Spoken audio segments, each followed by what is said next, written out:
Hello, all my listeners. It is the Expendable Show, and I'm your host, the Expendable. I just want to let everybody know I really enjoy doing this show, even if I don't have like 5 million viewers, more like five.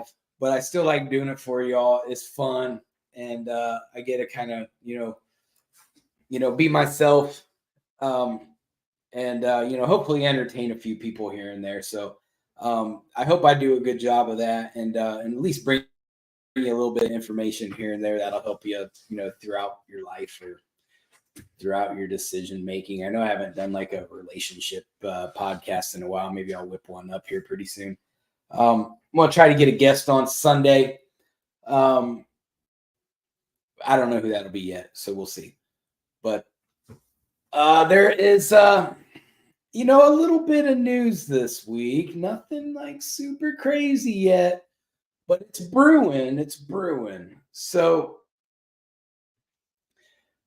I wanted to go through and talk about Biden's like his political ads. I don't know if you guys have been seeing his political ads, but they're like that's the most negative shit I've ever seen. Like everything is just so evil and vile. Just taking snippets of the things that Trump says and like when he wasn't even he said bloodbath that one time in that speech down about the auto industry in Mexico, and like the Democrats have like plastered that everywhere. Obviously anybody who's actually watched that speech knows that he wasn't saying if I don't win the election, America is going to turn into a bloodbath. Like he never said that, and the Democrats are trying to twist that to make it sound like that. They're also on this Trump's trying to turn into a dictatorship thing. I know I've talked about it a few times on previous episodes, but we have to remember we've already had Trump as president for 4 years. If he was going to be a dictator, he would have done it already. So I can tell you just by paying very close attention to every little thing that Donald Trump talks about that there is no dictatorship in there.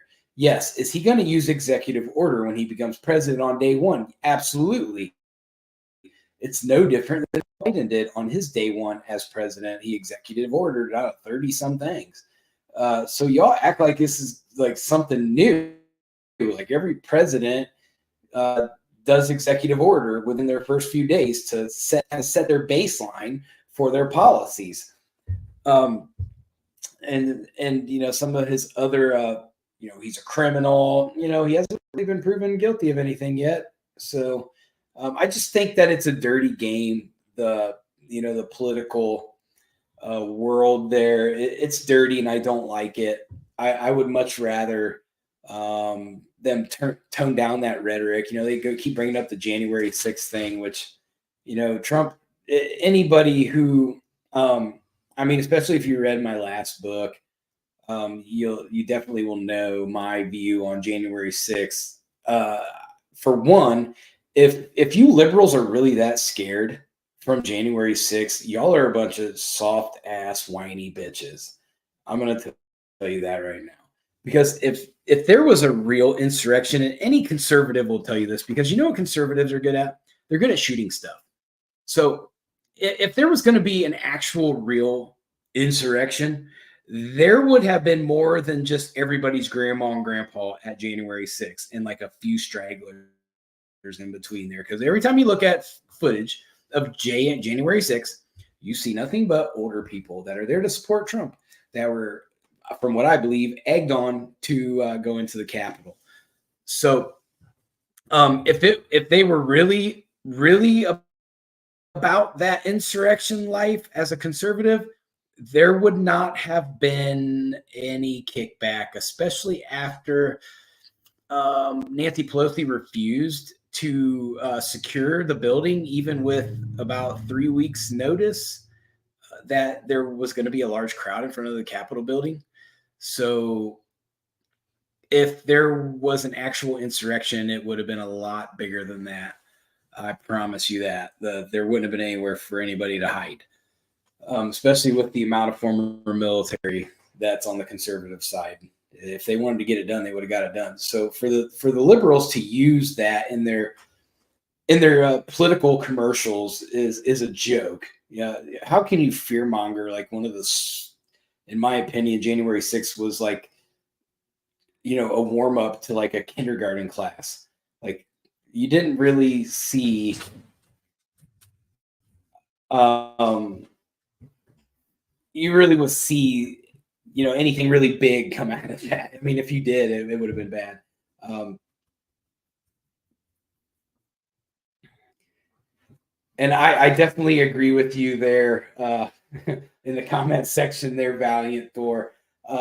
It would have been bad. It would have been bad if there was a real insurrection on the Capitol building over that. It would have been bad, like what you said, ashes and rubble, and we'd be replacing probably half of Congress.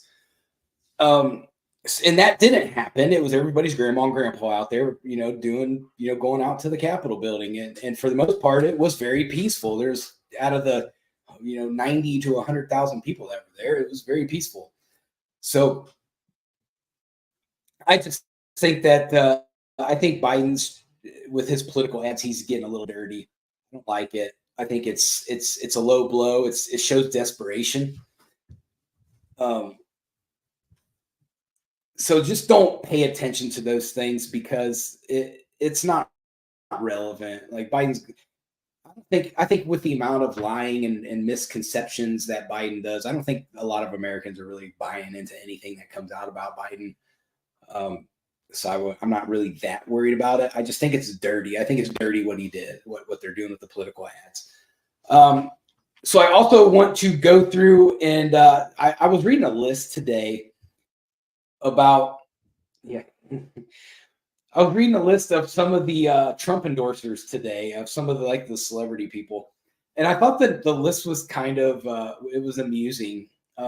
He's got the normals like Ted Nugent and Kid Rock, which those guys have been A1, A plus beside Trump from day one, and then you have like the Quaids. Dennis Quaid had a really cool saying this week. He said, Trump's an asshole, but he's my asshole. And I thought that was a really cool way to put it. And I think a lot of people can probably relate to how they see Donald Trump. The guy's an asshole, but he's our asshole.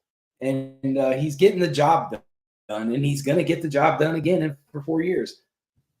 Then you throw in like the other guys like Kevin Sorbo and Dean Cain. Like when you have Kevin Sorbo, the guy, it's Hercules. And then Dean Cain, Superman. Trump's got Hercules and Superman on his side. What can go wrong? But then this is what I'm paying attention to: the amount of the amount of the Black community, from especially the hip hop world, that is jumping on board. You have Amber Rose, Sexy Red, and Waka Flame. You're starting to see that community migrate towards Trump. We're seeing it in the polls, but being in Metro Atlanta, in a dominant Black area, I hear it all the time that people are like, "No, Trump's our guy. Trump's our guy," and people are hurt, and they want to see that. And yes, I will.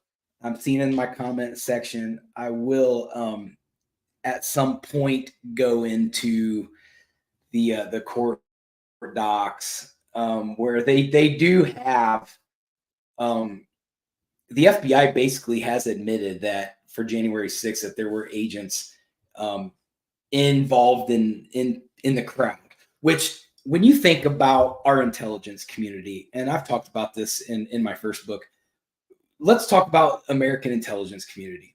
So when you have the greatest intelligence community in the world, and even Liz Cheney during the January 6th, during their sham hearing there, she even admitted that we knew there was the potential for something weeks ahead of time. So when you have weeks ahead of time, and then on top of that with our intelligence community, it should have been a very well coordinated protection of the Capitol by our federal government. But yet it wasn't. So Why? One, the FBI was part of it. Two, the Department I believe the Department of Defense knew about it. I believe the Department of Justice knew about it. I believe the CIA knew about it. I believe National Security knew about it. And nobody did anything. Why did nobody do anything? Trump was the only one trying to get somebody to do something, yet nobody did. So that's why a lot of people say that this screams a setup, because in my eyes, I think there's evidence there. The FBI admitted we had agents there. The CIA has all but admitted that they had agents there. There were federal agents in that crowd. They won't say how many exactly, but I think Christopher Wray dodged that question several times. Like, oh, I'm not real sure.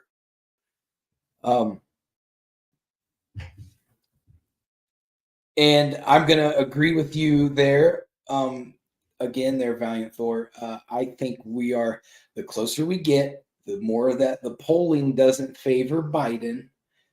I do believe that the heavy desperation will come into play. However, when we talk about the deep state, now my next book is about the deep state. That it'll be out before the election. I've got it all timed out. But I've followed the money and have traced everything and put all of the money where it all goes and where it came from. And so I thought it was kind of interesting that the CEO of BlackRock is now starting to backpedal towards Trump. When he was a heavy anti-Trumper, even though Trump put him as a financial advisor when he was in office. So Larry Fink is his name, and Larry Fink is he is the number one asset management CEO on the planet. There's nobody bigger than Larry Fink. And so when Trump had him as an advisor, I think Larry Fink had a job to do for the shadow government. And I talk about the shadow government. I know exactly who they are. I figured out where all the money exactly goes to. So that shadow government, even though Larry Fink is the richest asset management holding person on the planet, he still answers to somebody else, because there's a bigger game involved than money or asset management, or even so. Donald Trump is the big problem, but an even bigger problem when Donald Trump gets on TV and he says, "They're not after me; they're after you, and I'm just staying away." That has a deeper meaning than just a rally cry. So he's right. Donald Trump is exactly right. They're not after him; they're after us. But Donald Trump's standing in the way, taking all the bullets. So they're going to have to get Donald Trump out of the way eventually.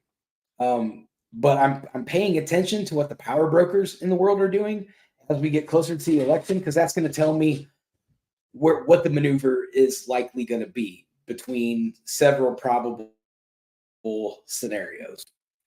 So I think it's important that we do pay attention to those guys. What's Lockheed Martin trying to do? What is like our defense contractors? Where is that money getting moved around to? Where's General Dynamics sending their money? So we have to pay attention, and we have to pay attention to the big three. Vanguard, BlackRock, State Street. Where are they diverging money? Are they moving their assets into a different market?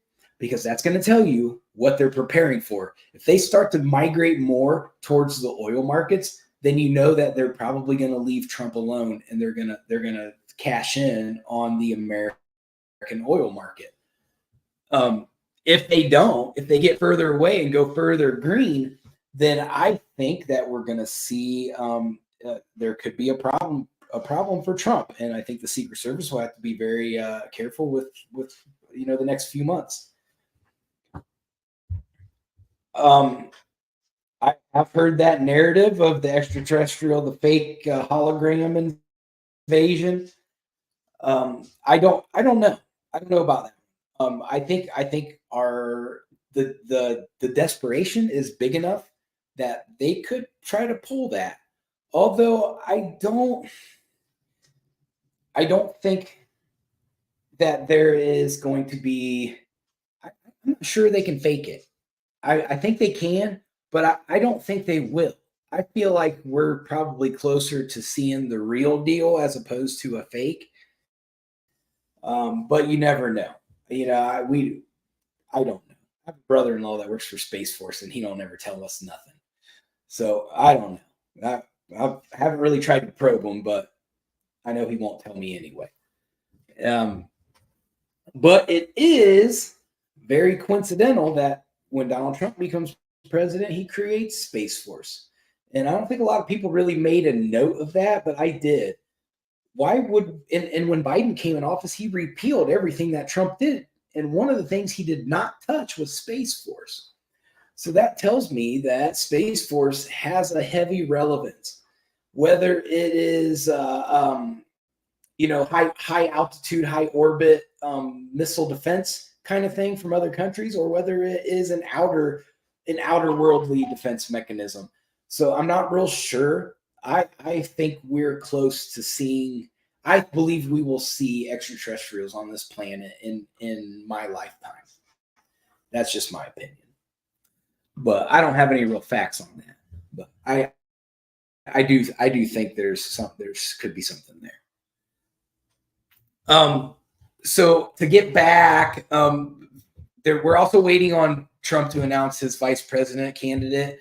Personally, I'm an Aaron Donald fan. I think he's a good candidate. Maybe he's too young to be the guy right now, but I really that kid's got a really solid head on his shoulders, and I think he's got a very bright political future.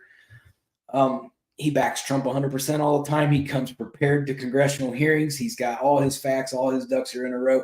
I think he's a fantastic figure for the future. I was a Kristi Noem fan, but I think she hurt herself with the whole killing of the dog thing. To me, I grew up in the country. Right? Sometimes you got to put down an animal. So it doesn't really bother me all that much. But, it's, all the activists out there nowadays, everybody gets all butthurt about everything. So it seems like Doug Burgum is going to probably have a heavy influence in there. I've also heard Glenn Young Peter's name thrown around. There's several candidates. Tim Scott. I like Tim Scott, but he's not my guy. And I also want to point out before I get into my main topic for the night, how much Travis Kelce is a loser. I just wanted to bring that up. Travis Kelce is a huge loser. So this guy is from Cincinnati, Ohio, okay, or Cleveland. He's from one of the cities in Ohio, where I'm from Ohio. So he doesn't fit. Like, first meet him and he's rough and tough. You're like, wow, this guy's got good Ohio mentality. But then you hear him, like, he gets with Taylor Swift and he turns into a giant soft ass. And now he's like, here, I can't play on Kansas City if Harrison Butker's on the team. Man, you're soft, dude. Get off the football field, bro. You done lost all your credibility as a man. Get out of here. So, and then his brother goes to bat for him because he's not man enough to back his own shit up. So, whatever. The Kelce brothers they're dead to me in the NFL now. I don't care about them. I used to think they were both good football players. Now they don't tarnish their legacies. Patrick Mahomes would be better throwing to nobody. So I just want to throw that out there because I'll take shots at him. That's a good point. The last time the Democrats hated a political opponent this much was Abraham Lincoln. Yeah, I mean, because when you really think about it, birds of a feather flock together, and so basically we all know that the Democrats and the GOP for all these years have been two different wings of the same bird. We all know that, and that's what Trump has been the anti-establishment. So when you have that. And we look back and we're like, okay, well, we now know that the Bushes were part of the establishment. We know that All these presidents that are all part of the same team. How do we make asset management firms richer, which in turn makes us richer? So when you really do look back at it and you trace it, um, you trace it back, and you're right. Abraham Lincoln was probably, I mean, well, Kennedy was not a Republican, so he's a Democrat, but I think they hated him. He was the last one that they hated. And we saw what happened to Kennedy. So, and I appreciate your like and subscribe. I'm glad I have people come on here and bring things up because, for one, I get off I get off my script and I can talk about some real shit, and I can, we can all learn from each other and bring things up that maybe we all didn't. Other listeners later, when I post this all over my social media, they'll see these comments and they're gonna go, wow, okay, I forgot about that, or I didn't know about that. So hopefully we all get to pass the knowledge around. The last big topic I have this week is so Trump's going through New York versus Trump. Jury deliberations are going on right now, which they came out with these super stupid, super rigged jury instructions, like basically saying, hey, don't listen to anything that Michael Cohen said. That was our bread and butter, but he screwed it up, so don't listen to him. But you can't tell the jury that. If the prosecution didn't want the jury to hear a testimony, they shouldn't have put the dude on the stand. And of course they're like, well, if Trump didn't have anything to hide, he would have testified. I know a lot of people don't know a lot about law, but I do. I've been in the law system for a long time. When you're on trial, your lawyer is going to tell you, do not get on the stand. It is part of trial strategy. So they're going to try to bend it that, well, Trump was a big liar. He doesn't want to testify. He doesn't want to speak on his own behalf. I'll guarantee you there's a very expensive lawyer telling Donald Trump, you're not getting on the stand, period. Because lawyers don't have to take your case. They can quit in the middle of trial. This stuff happens all the time. So we have, Trump is not going to testify. There's no way. I mean, they're in jury deliberations now. Trump did the right thing by not testifying. My opinion, if they do, and there is a chance, I want to prepare everybody out here who sees this, there is a chance that Trump could get found guilty because we know how the deck is stacked. Now, what we need to do is not panic, because this is a win. If Trump is convicted, it will be a win for him. For one, they'll do an emergency appeal, so nothing's going to happen until that appeal gets heard. So we can't really panic. He's going to win more. He's going to flip more votes by being a convicted felon and being one of the people than if he's found not guilty. A hung jury also helps him. And I think at the end of the day, if it becomes a hung jury, they probably will not entertain a second trial. So that's a win for Trump.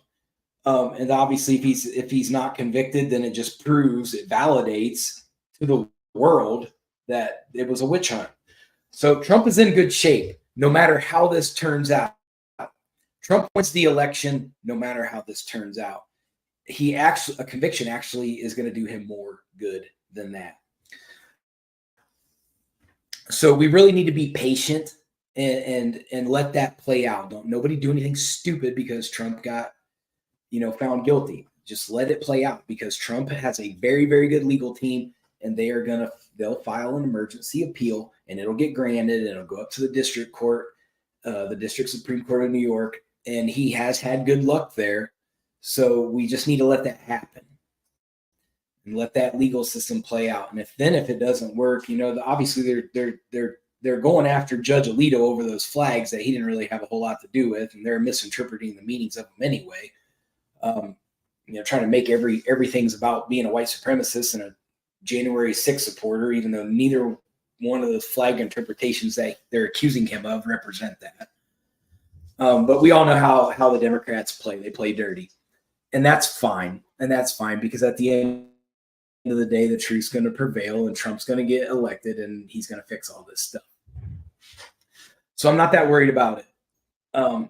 I am worried about um, so you when people talk about enemies of the United States, they go, "Oh, China's bad. Oh, Russia's bad. Iran's bad." But in my list, our number one enemy is Europe. The United Nations is our number one enemy. So when we've had some history lessons, here in the comments section. So here is a reminder of a history lesson that you all probably already know. Last time England came over here, they got a royal ass whooping by a bunch of farmers. So they know that their big empire is not bigger than our farmers. And that's no different than today. So what England has done, what Europe has done, and we did the same thing when the French came over here. So when what we've done is caused Europe to not directly attack us. They're doing it in a different way. What they want to happen is they want our dollar to fail. They want to go to digital currency, and they want to have a